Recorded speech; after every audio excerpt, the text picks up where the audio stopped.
Hola, mi nombre es Alfonso y en este video vamos a platicar acerca de aquellas consideraciones que debes de tener para llevar a cabo un vuelo exitoso. Voy a tratar de estar mostrándote por acá algunas imágenes que tienen que ver con lo que te voy a explicar. Este tipo de temas se deben de platicar con mucho detalle y me llevaría muchísimo tiempo poder explicarte todo como te lo mereces, pues todo esto que necesitas saber, ¿no? Entonces voy a explicártelo, voy a sembrarte la duda de aquellos parámetros que debes de considerar antes de echar a volar tu dron. Muchas veces el fracaso de la fotogrametría o de los productos fotogramétricos derivados de los drones es justamente por una mala planeación. Entonces es muy importante que lo consideres antes de hacerlo. En la parte de arriba te estarán apareciendo las sugerencias de video que debes de conocer.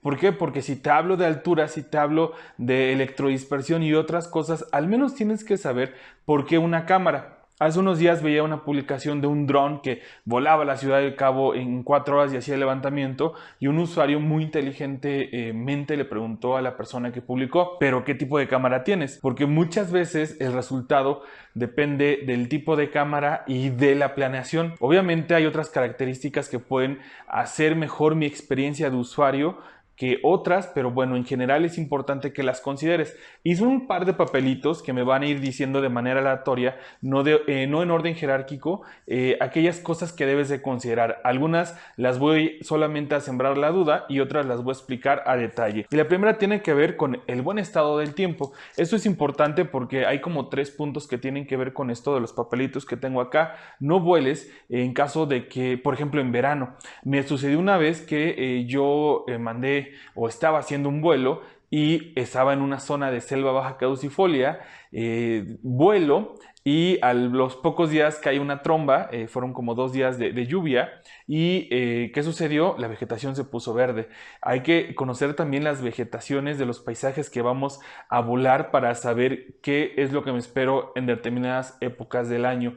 Entonces, al momento de hacer este vuelo tenía una mitad completamente seca y otra mitad verde. Obviamente no sirvió y tuve que volarlo ahora todo verde. Pero son experiencias que vamos agarrando en el camino y que te quiero mostrar justamente para que tú las evites. Trata de volar con buen tiempo, porque esto va de la mano con la presencia de nubes y cómo se puede mermar, por ejemplo, la calidad de los modelos digitales de elevación o de la propia ortofoto final. El siguiente tiene que ver con los puntos de control o dianas o cruces de cal con las cuales marcamos el punto en donde vamos a poner ese punto de control.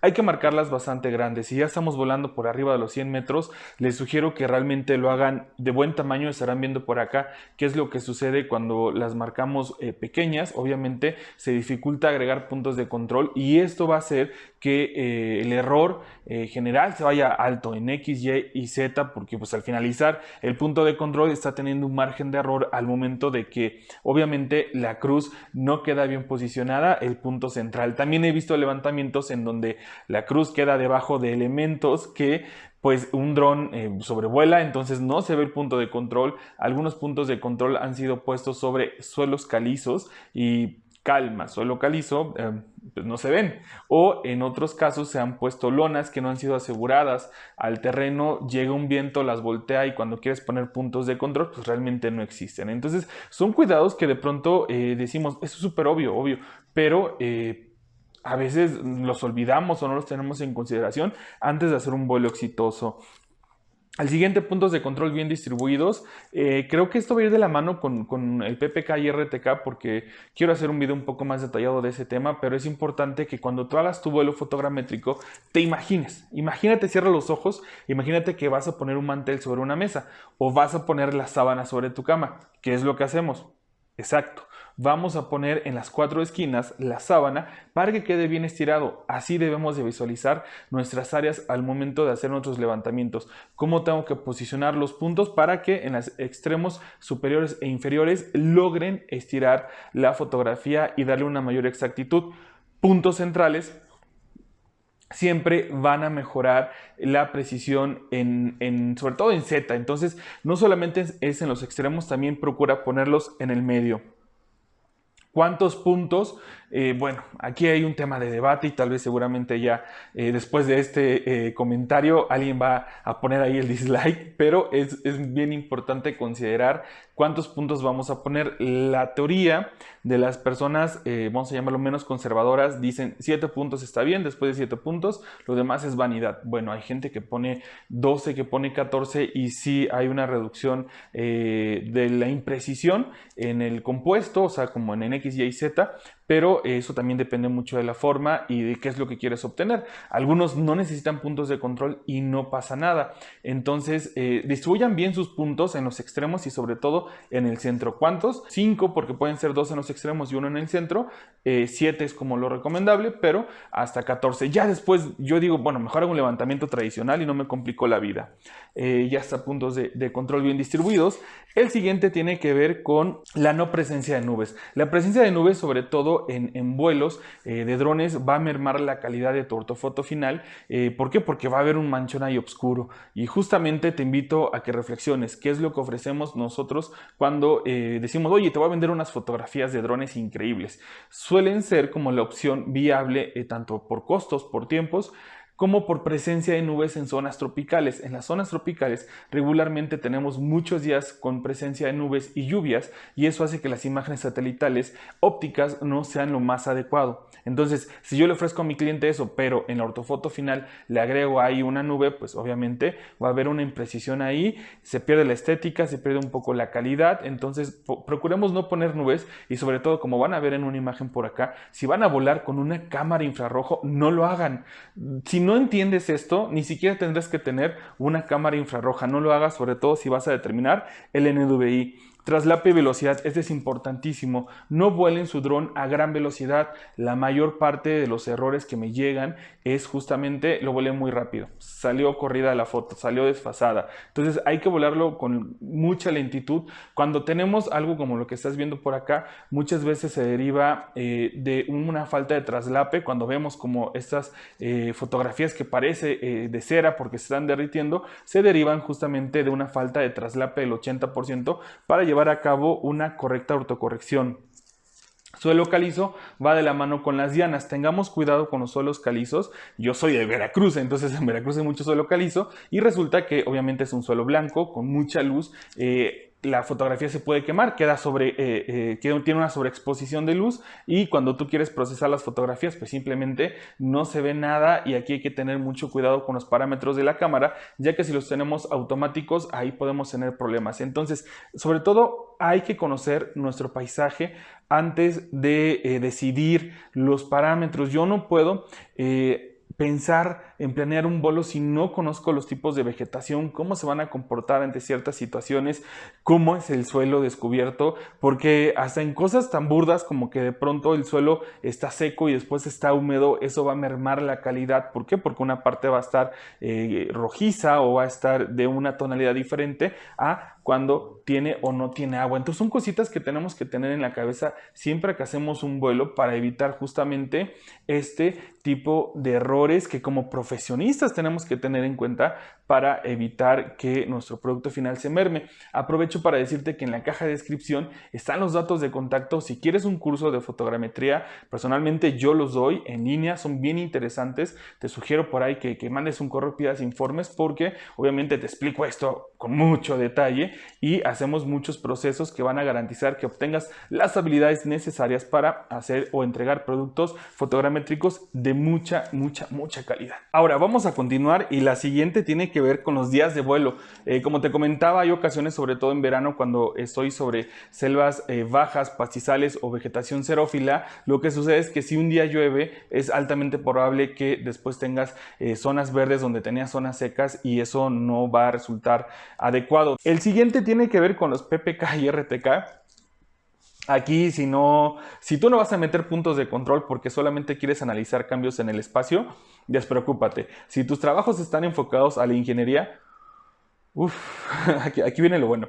Yo sé que los geomáticos, las topógrafas conocen del tema y no se les dificulta, pero para quien no, los puntos de control son todo un tema. Yo siempre les sugiero a los usuarios, a las usuarias, ¿saben qué? Estos temas déjenselos a la gente experta. ¿Por qué? Porque nosotros a veces pues no los tomamos en cuenta y tenemos la receta perfecta para un caos. Me ha tocado toparme con situaciones en las cuales tenemos drones RTK, que el RTK quiere decir decir que tienen un procesamiento en tiempo real de los puntos de control que resultan en exactitudes centimétricas, ya sea un par de centímetros o decenas de centímetros en caso de que tenga ciertas características del paisaje como zonas urbanas u áreas que me pueden generar interferencia. Entonces, si mi vuelo consta de 5 áreas y cada una de ellas tiene diferente exactitud en X y en Y, va a haber zonas como la que vas a ver acá en las cuales no va a haber un empate. Sobre todo en donde tengo casas contiguas, donde tengo ciertas situaciones como una línea divisoria, una barda, vías del tren, se va a ver mucho el cambio entre 20 centímetros y 1 centímetro, entonces va a haber un desfase y eso puede generarte problemas al momento de tratar de entregar tu información. Los PPK son puntos que posteriormente se postprocesan por su acrónimo PP, postproceso, en el cual obviamente ya estamos garantizando, siempre y cuando se lleva a cabo bien todo el procedimiento, pues exactitudes que son milimétricas, son submétricas, entonces estamos hablando de que si lo queremos para un análisis de terreno, pues obviamente es lo más adecuado. Ojo también aquí porque tenemos exactitud relativa y absoluta, son temas que vemos en los cursos que yo doy, entonces considéralos para que los podamos ver a detalle. También si eres topógrafa o si eres geomático y estás interesado en hacer una colaboración en donde nos expliques a detalle qué onda con los puntos de control, porque yo sé que es un mundo completamente entero, cómo corregir, a dónde nos conectamos, cómo nos conectamos y estas cosas, mándame un correo y seguramente nos podremos poner de acuerdo para hacer un video en donde le expliquemos a las personas qué onda con el PPK y el RTK.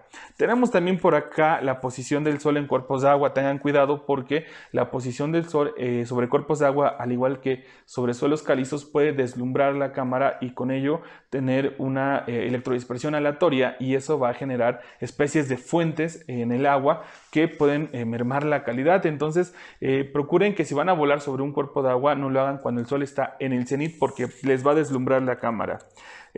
Control de parámetros de cámara. Nuevamente eviten tener parámetros automáticos porque puede hacer que les varíe mucho la tonalidad y tengan pedazos fríos, pedazos cálidos y eso es algo que definitivamente no lo queremos en nuestro resultado final. Y por último, un tema que es bien tratado en los foros, ¿qué onda con las vegetaciones o con las zonas de paisajes homogéneos? Si estamos volando en zonas de vegetación xerófila, en zonas de selva alta y lo vuelo mi equipo a 60 metros, el resultado va a ser fotografías muy similares.